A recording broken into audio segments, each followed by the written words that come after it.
सौतन बहू। ये कहानी है मधु की, जो रोजाना की तरह रसोई से चाय के प्याले लेकर विवेक के पास गई और आवाज लगाई, आप उठ जाइए, सुबह के 8 बज गए हैं, मैं आपके लिए चाय लेकर आई हूँ। आ गई सुबह सुबह अपना मुंह उठाकर। अब आज का दिन पूरा खराब ही जाना है। चल रख दे चाय मेज पर, पी लूंगा। और चल जा, गर्मा गर्म मेरे लिए छोले भटूरे बनाकर रख। शकल अच्छी नहीं है तो कम से कम खाना तो अच्छा बना दिया कर। हाँ, मनहूस कहीं की। विवेक हर रोज की तरह ही मधु को इस तरह ताने कसा करता था। मधु देखने में सीधी सादी और साधारण सी औरत थी। वो बहुत ज्यादा खूबसूरत तो नहीं थी, लेकिन उसका मन और स्वभाव बहुत सुंदर था। वो कभी भी विवेक की बातों का बुरा नहीं मानती थी, बल्कि कहीं न कहीं वो अपने ही अंदर खामियां ढूंढती रहती। पर इसका भी एक कारण था कि शादी के 10 साल बाद भी मधु मां नहीं बन पाई थी। इसीलिए विवेक का मधु के प्रति नफरत का यही एक कारण भी था। मेरी ही किस्मत खराब थी जो तेरे से शादी हुई। मेरी माँ की मत मारी गई थी जो उन्होंने मुझे तेरे लिए पसंद कर लिया। ना शक्ल तेरी सुंदर है और ना ही तू मुझे संतान का सुख दे पा रही है। अरे नालायक, तू इसमें विद्या को क्यों दोष दे रहा है? डॉक्टर ने इसके सारे चेकअप कर लिए हैं। अब बेचारी सब कुछ करने के बाद भी माँ नहीं बन पाई, तो इसमें इसकी क्या गलती है? आप मेरी माँ हो या इसकी? हर माँ अपने बेटे का पक्ष लेती है और तुम हो कि अपनी बहू की तरफ से ही बोल रही हो।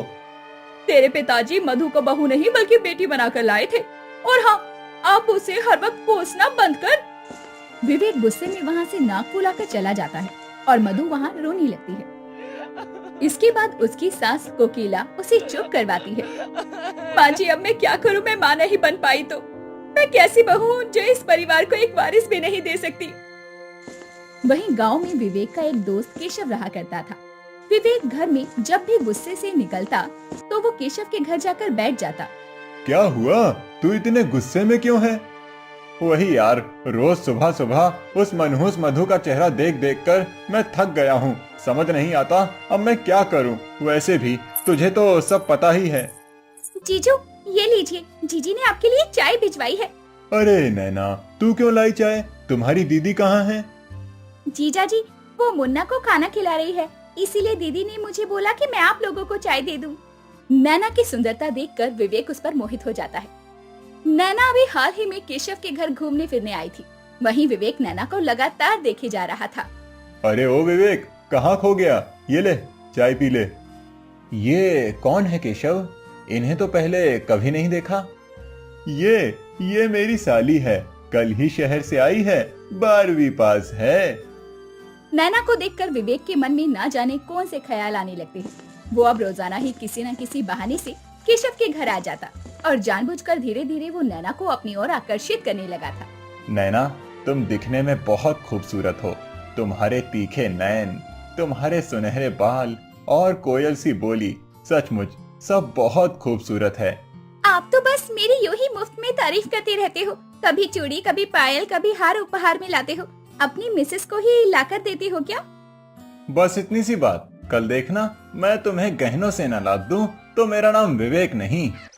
अगले दिन विवेक घर में रखी हुई सारी जमा पूंजी के पैसों से नैना के लिए गहने और कई उपहार खरीद कर ले आता है। ये हार तो सचमुच बहुत खूबसूरत है, और ये सोने की पायल मेरे लिए इतने सुंदर गहने लाए हो आप।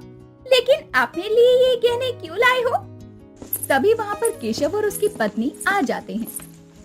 हाँ विवेक भाई जी, ये बात तो मैं भी आपसे पूछना चाहती हूँ कि आखिर आप नैना के लिए इतने महंगे तोहफे क्यों लेकर आए हो, और ये हार क्यों लाए हो? आप चाहते क्या हो?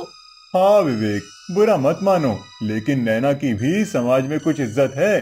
तुम रोजाना इससे इस तरह से मिलने आ जाते हो, बिना नाम के कोई रिश्ता नहीं होता। तो मैं कहाँ मना कर रहा हूँ केशव, मैं नैना को नाम देना चाहता हूँ। मैं नैना से शादी करना चाहता हूँ। अगर तुम मेरी बातों से सहमत हो तो मैं नैना को बहुत खुश रखूंगा। मैं उसे किसी भी चीज की कमी नहीं होने दूंगा। जीजा जी, दीदी, मैं भी विवेक जी के बिना नहीं रह सकती। मैं विवेक जी से बहुत प्यार करती हूँ। पर विवेक भाई जी, आप नैना को कहाँ रखेंगे? क्या आप मधु को नैना के सौतन बनाकर ले जाना चाहते हैं? आप चिंता मत कीजिए भाभी जी। और केशव, मैं मधु को माँ के साथ मेरी झोपड़ी वाले घर में रहने के लिए भेज दूंगा। उसके बाद बड़े से घर में मैं और नैना आराम से जिंदगी गुजार लेंगे। विवेक घर जाकर अपनी दूसरी शादी की बात अपनी माँ कोकिला और पत्नी मधु से कहता है। क्या कहा? तू मधु की सौतन लेकर आएगा। तू दूसरी शादी का ख्याल अपने दिमाग में कैसे ला सकता है? मधु ने तेरे लिए क्या कुछ नहीं किया। 10 साल उसने तेरे नाम कर दिए, तेरी एक आवाज में उसने सब कुछ किया। और जो तू पैसे उस नैना पर उड़ा रहा है ना, वो भी तेरे खेतों में मेहनत करके मधु ने ही जोड़े हैं। खेतों के काम के साथ साथ वो घर भी संभालती है, फिर भी तुझे शर्म नहीं आती। तू एक कल की आई लड़की की सुंदरता देखकर उस पर मोहित हो गया और तू मधु की सौतन बनाकर उस नीलम को घर लाना चाहता है। माँ जी, आप अपने आप को संभालिए, आपकी तबीयत खराब हो जाएगी। तू ला तो रहा है उसे विवाह करके यहाँ पर, देख लियो एक दिन तू खुद ही पछताएगा। विवेक उससे शादी कर लेता है और उसे घर पर ले आता है और आते ही विवेक बोलता है, माँ देखो, नैना नहीं चाहती कि वो मधु के साथ रहे, इसीलिए मैं चाहता हूँ कि तुम और मधु वो सामने वाली झोपड़ी के घर में रहना शुरू कर दो। और हाँ, खर्चा पानी तो मैं तुम्हें दे नहीं पाऊंगा, इसीलिए वो छोटा सा जमीन का टुकड़ा तुम अपने पास ही रख लो। मधु, तुम उस पर खेती बाड़ी कर अपना और माँ का जीवन यापन करना, ठीक है? ताकि हमें भी कोई परेशानी ना हो और तुम्हें भी। देखो जी, जल्दी से जितना भी कूड़ा कचरा घर में है ना, उसे बाहर फेंक दो। ये बदबू और बर्दाश्त नहीं हो रही। विवेक, तेरी दूसरी पत्नी हमें कूड़ा कचरा बोल रही है, तू चुपचाप सुन रहा है। माँ जी चलिए, हम वहाँ जाकर रह लेंगे। बेकार में यहाँ पर अपना खून मत जलाइए, हम कहीं और रहते हैं। मधु और कोकिला घर के सामने एक टूटी फूटी झोपड़ी में रहने लगते हैं। वहीं नैना को तो फिजूल खर्च की आदत थी, क्योंकि वो शहर की रहने वाली थी, इसीलिए वो रोजाना विवेक के साथ शहर घूमने के लिए जाती थी। विवेक, तुमने तो कहा था तुम मेरे लिए पिक्चर की 2 टिकट लेकर आओगी। मुझे फिल्म देखनी है। मेरी एक सहेली नीलिमा ने तो वो फिल्म देख भी ली है। ये देखो मेरी जाने मन, मेरे हाथों में क्या है? अरे, ये तो शहर के सबसे बड़े सिनेमा हॉल की टिकट है। ये तो बहुत महंगी आई होगी ना? तुम्हारे सामने महंगी सस्ती क्या, तुम्हारा मन हुआ और मैं ले आया। ऐसे ही विवेक रोजाना नैना को घुमाने ले जाता। धीरे धीरे समय बीतता गया और सीमा के अब एक बेटा पैदा हो जाता है, पर फालतू खर्चों की वजह से विवेक का काम खत्म हो गया था। लड़के के जन्म पर उसने बहुत सारा खर्चा किया। उसने अपनी खेती बाड़ी सब बेच दी। क्या करूं नैना, घर का गुजारा कैसे होगा? मेरे पास बिल्कुल भी पैसे नहीं बचे। देखो विवेक, तुम्हें औलाद चाहिए थी, मैंने तुम्हें बेटा दिया है।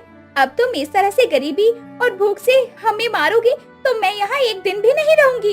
क्या करूं, कहां से लाऊं पैसे? सब खत्म हो गया। कुछ समय के बाद जब विवेक काम की तलाश में कहीं जाता है तो उसका एक बहुत बड़ा एक्सीडेंट हो जाता है। नैना भाभी, विवेक भैया का एक बहुत बड़ा एक्सीडेंट हो गया है, जिसके कारण उनका पैर फ्रैक्चर हो गया है। विवेक का एक्सीडेंट के कारण उसका पैर खराब हो जाता है और वो अपाहिज हो जाता है। ऐसे ही वो एक रोज खटिया पर पड़ा रहता है। दिन पर दिन विवेक बीमार रहने लगता है। नैना अपनी दीदी जीजा के पास जाती है और पैसों की थोड़ी मदद मांगती है। जीजी, मुझे कुछ पैसों की जरूरत है। आपको तो पता है कि विवेक की तबीयत ठीक नहीं है, घर का गुजारा करना मुश्किल हो रहा है। आप थोड़ी मदद कर देती तो। देख नैना, विवेक से शादी करने का फैसला तेरा था, अब परेशानी भी तुझे खुद ही झेलनी पड़ेगी। और वैसे भी मैं विवेक को पहले ही काफी कर्ज दे चुका हूँ, अब मुझसे और नहीं हो पाएगा। ये सुनकर वो घर आ जाती है। सुनो जी, मुन्ना भूखा है, उसे दूध कहाँ से लाकर दूं? मेरी छाती तो बिल्कुल सूख गई है, दूध भी नहीं उतर रहा। कुछ खाऊंगी नहीं तो छाती से दूध कैसे उतरेगा? शायद ये मेरे कर्मों की सजा है। मैंने माँ और मधु के साथ बहुत गलत किया। तभी वहाँ मधु आ जाती है और उसके हाथों में भोजन की थाली और ग्लास में दूध था। ये लो नैना, तुम्हारे और उनके लिए ये रोटी दाल लाई हूँ और मुन्ना के लिए दूध, उसे पिला दो। दीदी, आपने हमारे लिए इतना सोचा। मैं ये सब कुछ मुन्ना के लिए कर रही हूँ, ये तो मासूम है। तुम दोनों के किए की सजा आखिर मुन्ना क्यों भुगते? तुम दोनों में से किसी को कुछ हो गया तो ये अनाथ हो जाएगा। इसीलिए अब से मैं जब तक जिंदा हूँ तुम्हारा और तुम्हारे परिवार का पूरा खर्चा मैं उठाऊंगी। मैं तुम्हारे परिवार को पालूंगी। इससे ज्यादा मैं तुम दोनों के लिए कुछ भी नहीं कर सकती। मुझसे कोई उम्मीद मत रखना। कोकिला मधु के दर्द को समझ रही थी। विवेक की आंखों में आंसू भरे थे और उसे अपने किए पर पछतावा हो रहा था और वो मन ही मन मधु का धन्यवाद कर रहा था, क्योंकि उसने फिर से उसके परिवार को संभाल जो लिया था।